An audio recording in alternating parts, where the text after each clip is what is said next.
Welcome to the podcast ABCs of Parenting Adult Children. Please join us as we discuss parenting adult children and the unique struggles that it comes along with. Hello and welcome to ABCs of Parenting Adult Children podcast. My name is James Moffitt. Today we have a special guest, Dr. Emily Levy.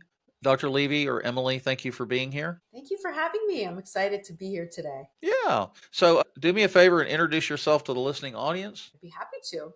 Well, as you said, my name is Dr. Emily Levy. I am the founder and director of EBL Coaching, which is a one-on-one tutoring program that uses all research-based multisensory techniques to help students with specialized learning needs in grades pre-K through adult develop their core academic skills. To date back a little bit, I actually grew up in the field of special education. My mother was the founder of a school for students with learning disabilities down in Florida, which is where I grew up. So I sort of grew up in the field of special education and then later received my undergraduate degree from Brown University, my master's degree in special education, and then my doctorate degree in general education. Wow, that's a lot of education. It is a lot of education, but I love learning. What can I say? Yeah. So you're a professional student, huh? Well, I was. It's been a long time since I've been in school, but for many, many years I was studying. Well, I'm sure learning never ends, right? Never ends, ever. Yeah, interestingly enough, my wife's been a special ed teacher for the last 25 years. So you and she have that in common. We do. Very gratifying. So, yeah, she loves it. So I'm going to read this paragraph off of your Podmatch profile, and we kind of launch from there if you want. So it says, exploring effective educational strategies for young adults with special needs. Dr. Emily Levy can provide valuable insights on how parents can advocate for their children during pivotal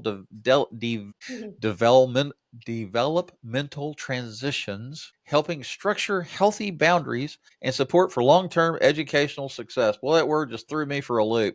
That's okay. My brain knew how to say it, but my tongue didn't know how to cooperate. Happens all. So anyway, we have had quite a few guests on our podcast that talk about neurodivergence, special needs, parents of special needs children, and we've had several guests that were actually special needs or neurodivergent themselves and have teenagers or young adults that are special needs as well. So this is I think this is an important topic. I don't know how many in our listening audience have that need, but I'm sure that if their family's not affected by it, they know somebody else that is, right? So these podcast episodes will be hopefully a good resource and a source of hope and life to them. Absolutely. I think all of us know at least someone who has some type of special need. They're so prevalent. It's not a bad thing. It's just part of right. We're all human. We're all special. One of the statements of the HR in my previous employer, they had a customer service training, right? Mm-hmm. So they said their slogan was "People of value serving people of value," right? So people with special needs are people of value, absolutely, without a doubt. Yes. Yeah. So how have educational strategies evolved for young adults? I think many years ago, there was much less identification of learning and attentional challenges, less evaluations, less testing, and as a result, fewer strategies that really existed for how to help these kinds of challenges. And I think it's really been a gift where over the years, there's been more and more awareness, more evaluations, more diagnoses of different types of special needs. And with that, strategies for how to help students who struggle with skills like reading, writing, math, study skills, executive functioning skills, organizational skills that so many of us struggle with. And so many of us could really benefit from all of these wonderful strategies that have evolved. Right. So about what time do you think that special needs came into, when was that need illuminated, do you think? I don't think there was any one particular time. I think that over the past 15 years or so, there's become less and less of a stigma associated with special needs. But I think it hasn't been one particular moment. It sort of evolved over time. Well, I graduated in high school in 1980, and I know that between 76 and 80, we had a family that attended high school with me, and I guess they were labeled as mentally retarded, right? And sadly enough, kids are cruel, and so they were made fun of and ridiculed on many occasions, which I hated. But they were the only family that I knew of back in between 76 and 80 that were special needs. I don't know what the special needs were, but so that was my only exposure to it back then. Sure. And first off, But that like was, you oh, sorry, go ahead. no, like you said, the stigma is much less prevalent now, which is good. Yeah, absolutely. And even that word retarded, mentally retarded is no longer used anymore. There's intellectual disabilities, but there's a much more positive spin on even the language that's used. And, I Right. speak to so many adults who are now seeing their kids get evaluated and diagnosed with things like ADHD or dyslexia, and they reflect back on their own childhood and they feel fairly confident that they had that too, even though no one was doing a diagnosis back then. They just felt that they weren't smart or weren't capable. So a lot has changed in really in a positive way, in my opinion. Right. And that's wonderful. That's good. It's certainly needed. Absolutely. I guess as a society and our culture, we've evolved positively in some areas, right? For sure. Some areas not so much, but in this area, yes. Yay. Yes. We'll take what wins we can get, right? Absolutely. We'll take that win. So, what key tools help parents advocate in higher education settings? Well, I believe that a parent will always be their child's best advocate. A parent always knows their child best. And even when it comes to higher levels of learning, of course, we want the child to become independent and their own self advocate at some point. But I think it's a great idea to start each school year where the parent is involved and just sharing information, sharing strategies that have worked or have not worked for their child, and really just helping to set up their child on a positive note from the get go. I got you. So, we're talking what primarily children, young adults that are in a special education setting? Well, not necessarily just a special education setting. There are many kids with special needs who are integrated into a general education classroom. But I think Okay. because of the class setting, the parent should always, if they can, try to advocate to make sure that their child receives the services they should receive and the support that they really need to help them thrive in the best way they can. All right. So, the tools that would help parents are going to be available resources that are available to them through whatever educational setting they're in, right? Right. So a lot of the tools will be what's available at school, but sometimes there's not everything available that the child needs at school. So, for instance, if a child has dyslexia, there's a method called the Orton-Gillingham method that research tells us is the absolute best and important method for helping those students build their reading and writing skills. Sometimes at schools, there are not teachers or support specialists who are able to use the Orton-Gillingham method. And so sometimes support outside of school can really help that child also. But of course, the parent should start with school and really try to access what's available in that school for their child. Right. And then they can look outside in the community around them, support groups, what organizations are available in their area that can provide them with help, right? Exactly. Okay.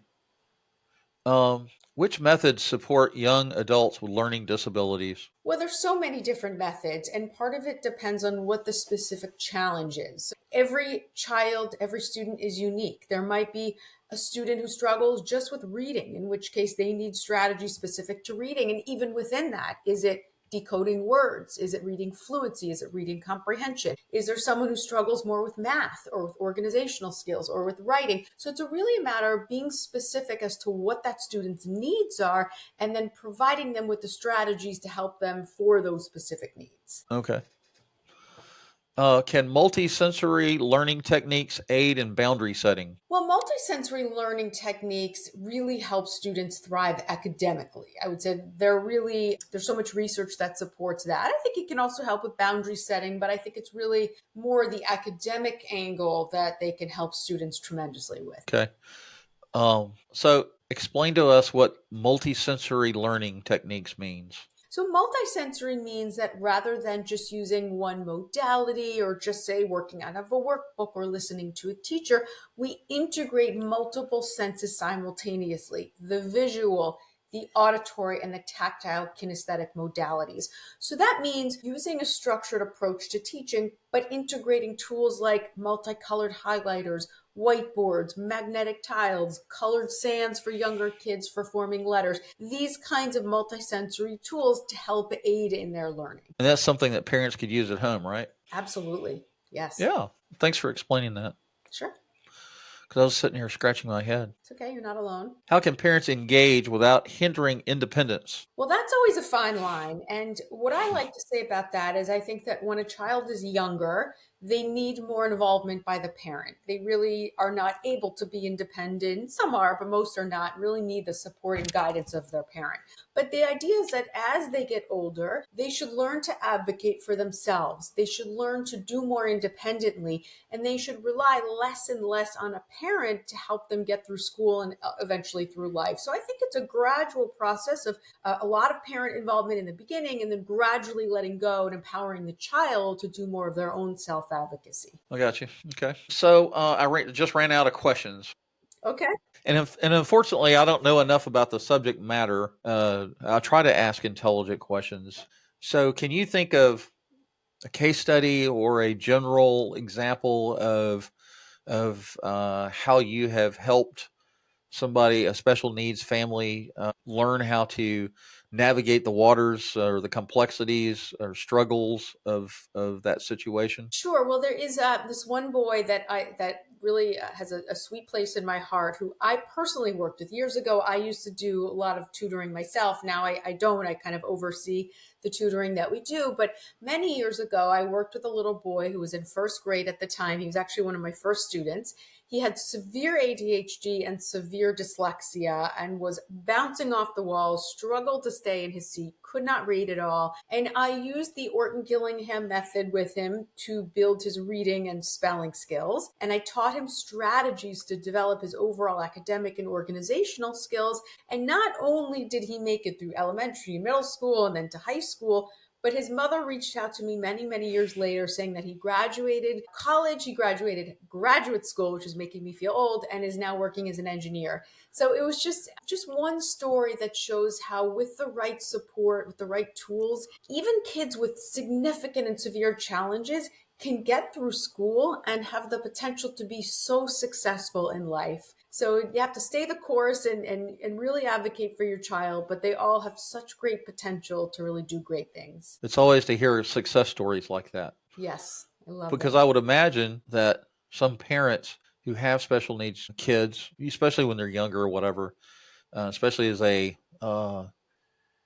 enter into this situation or this family dynamic, I would imagine it can be kind of depressing and challenging and maybe some feelings of frustration and hopelessness and helplessness. And can you talk about some of that? Absolutely. I see it all the time. I mean, I speak on the phone and meet in person with parents who cry to me all the time, how they blame themselves, they feel hopeless, they feel that their child's never going to make it in life. And so when I share these success stories with them and when we speak through it and I tell them how I've seen so many kids succeed who have specialized learning needs, it's really empowering for them. But I think it's important for parents to not lose sight of the big picture. Every child has gifts and strengths, and ultimately, they have the potential to do well in life if they choose the right career. It's getting through school that can be the challenge. But once they get past that, they really have that ability to glow, to shine, and to find a wonderful career.